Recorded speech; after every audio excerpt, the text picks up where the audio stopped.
is here to discuss Flat Earthers' journey and perspective. And he's got a PowerPoint. He said it's about a 45-minute presentation. So sometimes, people interrupt and ask questions. I'd like to say let's, let him have the 45 minutes to present, because we'll have some time for Q&A later. And then, so following that, I've got a few questions, sort of organized questions that I've been eager to ask somebody of the Flat Earth persuasion. So I have got dueling computers set up there. So I think I've got maybe 25 minutes worth of questions. And then we'll have our skeptical donuts. And we'll have some just general Q&A. Sound right? So that's our plan. So Bruce Lacey, come on up. There he is. And you have the com. Yeah, oh. There. I've been giving this speech like 20 years, so didn't like them then. All right. All right, flat for anybody know about the yin yang symbol there? Yeah. Mm-hmm. You know that's actually from recording the sun's shadow during the year.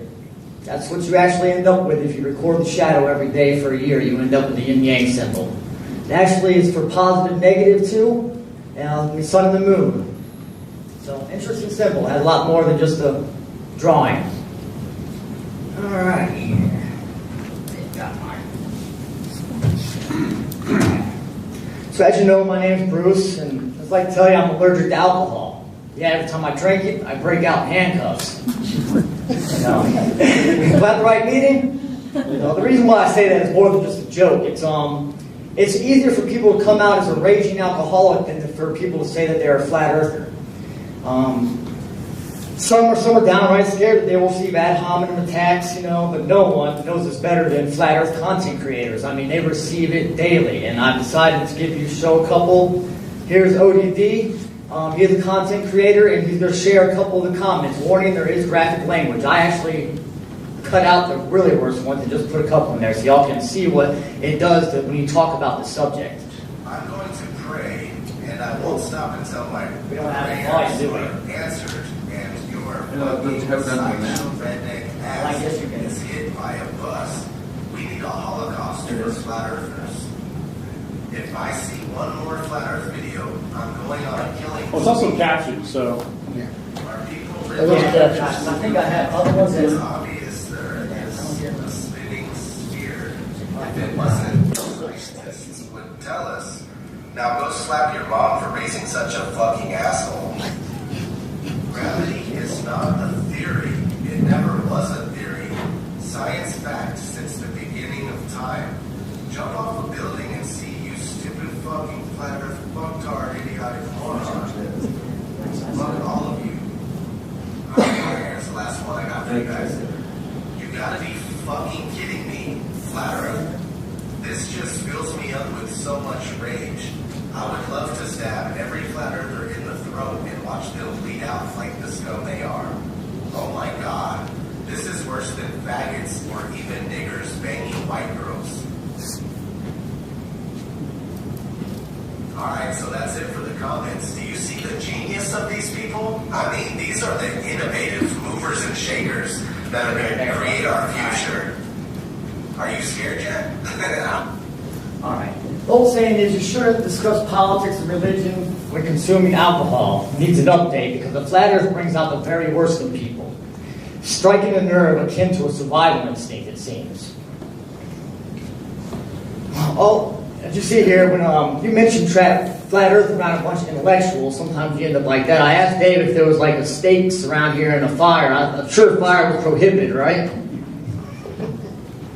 He's like, alright. All truth passes through three stages. First, it is ridiculed. Second, it is violently opposed. And third, it is accepted as self-evident.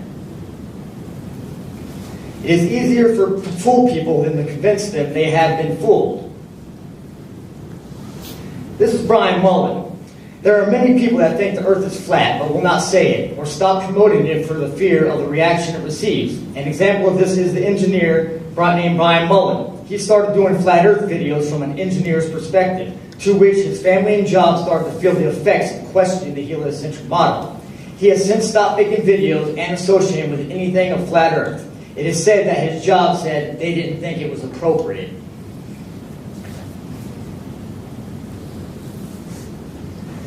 Truth is a new hate speech. During times of universal deceit, telling the truth becomes revolutionary. I would like also to point out the movement is way more than just about the earth being flat. It's a full-blown truth movement. One where people are truly skeptical and demand evidence for what they have been indoctrinated with their entire lives. One of these questions we get asked a lot is, why would they lie about this? I mean, what are they going to get out of it? My response is, if you can't think of that, you probably need a class in critical thinking. Because, I mean, there are many reasons to ponder. The easiest is for money. NASA gets approximately $57 million a day. I think that's enough incentive right there, if you ask me. All right.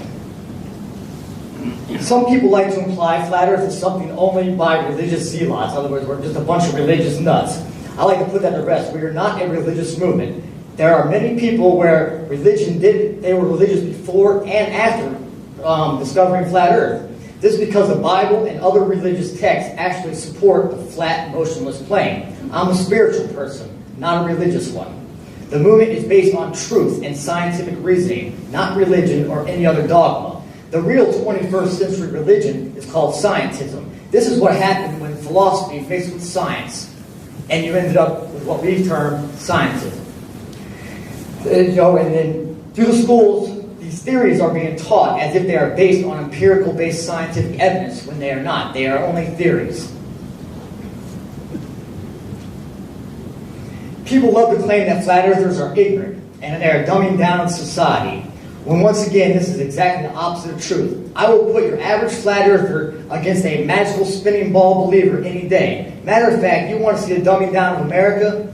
Go out and ask any person about the heliocentric model. Ask them how far the moon is away. Ask them how fast the earth is rotating. Ask them both about the heliocentric model, and the flat earther will be the one with the answers, while the self-proclaimed heliocentric is sitting there scratching their head because they can't even answer the basic questions of the heliocentric model.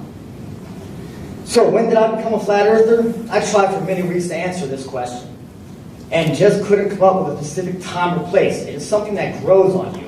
I can't even remember when I first heard about it. I have always loved documentaries, especially ones that have a mystery label to it. Well, some might label them conspiracy theories, but in reality, they aren't conspiracy theories. What they are is a true skeptical look at the mainstream narrative that is presented to us. There are many of these subjects that I have transformed from conspiracy theory to conspiracy fact. Right. I've always been into space, aliens, you name it. I was so deeply ingrained in this stuff. You know, from the well-known Roswell crash to the even lesser-known Dulce alien wars. You know, they slowly changed though, and I would have to say the biggest game changer was researching the moon landings. If there's one thing that you can do that would hopefully change your mind, and there's so much preponderance of evidence, is to research the moon landings. All right. Okay. There's absolutely zero chance you can research the moon landings and not come away with the knowledge that they were faked. And this fakery continues today with all the charades that you see on the ISS. This is the official photo of the lunar lander. You can go and download this, and they got a really good, I think it's, the quality of it's exceptional. Go on there and just look at it, zoom in on it. Like if you'll zoom in on one of these panels, let's see, I'm not sure if I can zoom out and mess it up, but you can zoom on one of those panels and there's like 4 rivets in it. Actually, they might not even be I think they're screws. I mean, I have like a skateboard that has more screws on this, and this thing supposedly landed on the moon and took off again. You notice there is no dust on the landing pads. There's no burn crater underneath. How did that thing land with a rocket propulsion and not disturb any of the Martian soil? I mean, there's many, many questions that just have one picture needs answers for, and they don't answer it. They just give you excuses. So if you dissect that with your eyes and you don't have some serious questions, then you clearly have a case of cognitive dissonance. This is a clip from Apollo 11. A funny thing happened on the way to the moon. It shows them faking a photo of Earth. Yes, they could have been just practicing for when they do get into there, but I mean, an actual picture in the window, if you don't think that's a tad overboard, I call it like I see it. I'm sorry. They faked it all, which is clearly evident when you consider all the evidence.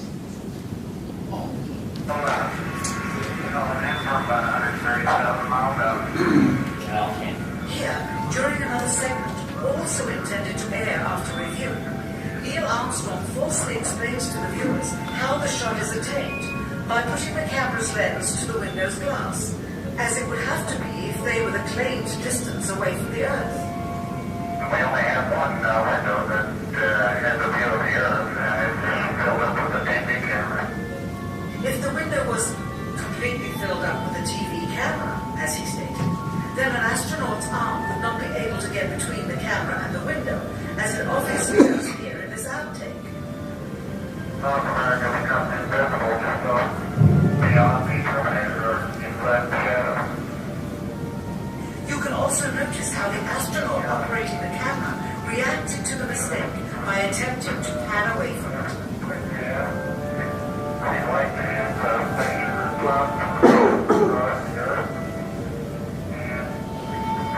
This is a segment that they believed wasn't even being recorded. Can you make it louder?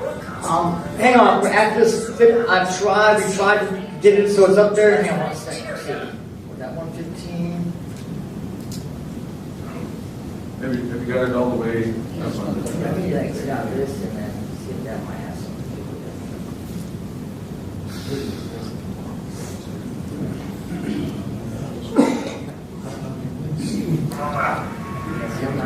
I'm not sure why it's not going through the HDMI. I'll try and explain it a little bit better though. What they're doing is they're faking a picture outside the window of the I guess the space shuttle when they're in orbit, and they say they're practicing to go to the moon. But why do you need to put a picture in and fake the Earth looking from the moon when they weren't? They said they were just practicing. But this is official video you can look up.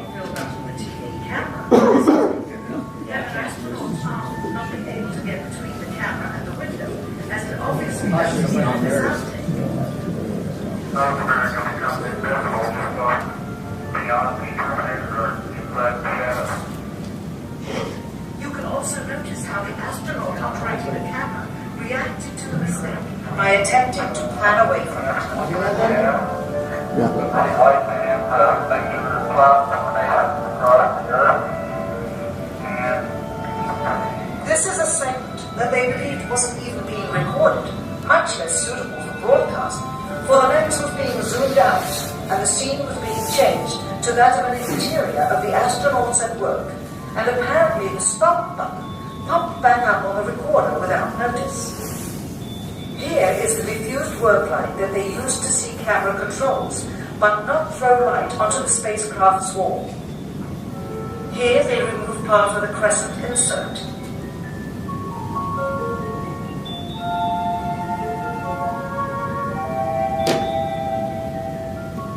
Finally, the iris is opened up, and you can see the real location of the camera, and the very bright and clear Earth out the window. Here is the slate for the 19th of July, and the same shot of trickery on the 19th of July. And then the 20th, and the same misleading shot on the 20th. Alright, so what that basically showed them was faking a picture outside the moon of looking at, outside the window of looking at Earth. They basically put a round picture of Earth on the back of the window and then actually filmed it and then started making up dialogue and inventing dialogue to explain that they were up and going to the moon and this is what they're seeing. So they were all practicing exactly what they do. I don't think they were practicing at all. What they were doing was faking it. That's exactly what they were doing. Alright.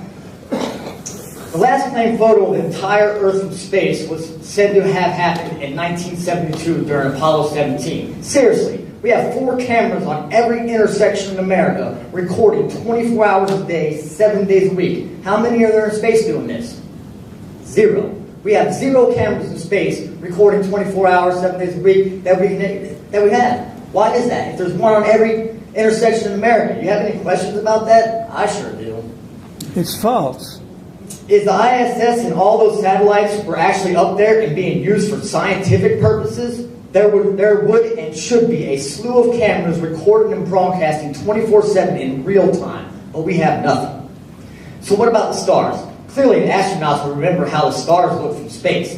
It has to be one of the most spectacular sights one could possibly take in. Quite mesmerizing it should be. Deep, black, empty void of space. Since we're not like here, oh shoot, I don't know how you can go back there. There we go. Isn't that a couple planet? No.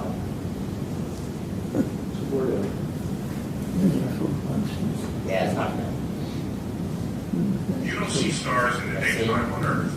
Not because they're not there, but because the atmosphere is aglow with scattered light from the sun. If you take away the atmosphere, the sun will still be there, but the sky goes dark.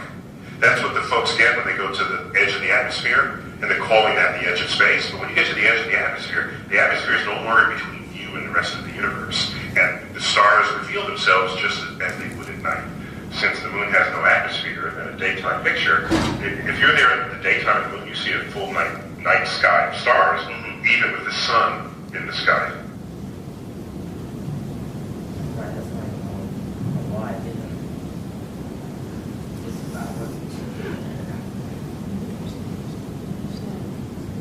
You don't see stars in